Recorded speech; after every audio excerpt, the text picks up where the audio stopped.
ഇത് വഴറ്റിയെടുക്കുന്നതിന് വലിയ പ്രയാസമൊന്നുമില്ല കേട്ടോ. അപ്പം ഞാൻ ആദ്യമേ ശർക്കര പാനിയാക്കി ഒഴിച്ച് അതിനകത്ത് നമ്മൾ സെപ്പറേറ്റ് ചെയ്യാൻ തിളപ്പിച്ച് വെച്ചിരുന്നതായിരുന്നു കൂവപ്പൊടിയെ. അപ്പോൾ അതും ഞാൻ ഒഴിച്ചിട്ടുണ്ട്. അപ്പം ഇത് നമ്മൾ വഴറ്റി ഇങ്ങ് എടുക്കുക, കുറച്ച് നെയ്യ് ചേർക്കുക, പിന്നെ അണ്ടിപ്പരിപ്പ് മുന്തിരിങ്ങയൊക്കെ ഉണ്ടെങ്കിൽ അതും ചേർക്കുക. അങ്ങനെ തന്നെ എടുക്കുമ്പോഴേ നല്ല ടേസ്റ്റാണ് കേട്ടോ. വലിയ ഡെക്കറേഷൻ ഒന്നുമില്ല. ഇങ്ങനെ വഴറ്റി നന്നായിട്ട് എടുക്കുന്നു കൂവപ്പൊടിയും ശർക്കരയും കൂടെ. എന്നിട്ട് നെയ്യും ചേർക്കുകയും ചെയ്യുന്നുള്ളൂ. പിന്നെ ഏലക്കാപ്പൊടി ചേർക്കുന്നത്. ഇത് ഇനി ആയി വരാൻ കുറച്ച് സമയം പിടിക്കും. ഉണ്ടോ?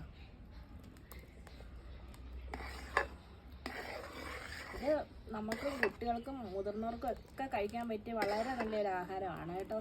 അപ്പോൾ ഇത് വാങ്ങിക്കാൻ വേണ്ടി വിളിക്കുന്നവർ പറയുന്നത് ഡോക്ടർ പറഞ്ഞു, അല്ലെങ്കിൽ വയറിന് അസുഖമുള്ളവർ ഒക്കെയാണ് വിളിക്കുന്നത്. അപ്പോൾ അവർ പറഞ്ഞത് ഡോക്ടർ പറഞ്ഞ് കൂവപ്പൊടി കഴിക്കാനെന്ന് പറഞ്ഞുകൊണ്ടാണ് വിളിക്കുന്നത് എന്നൊക്കെ പറഞ്ഞാണ് വിളിക്കുന്നത്. പിന്നെ കുറച്ച് പേര് ഇന്ന് വിളിച്ചിട്ടുണ്ടായിരുന്നു കേട്ടോ.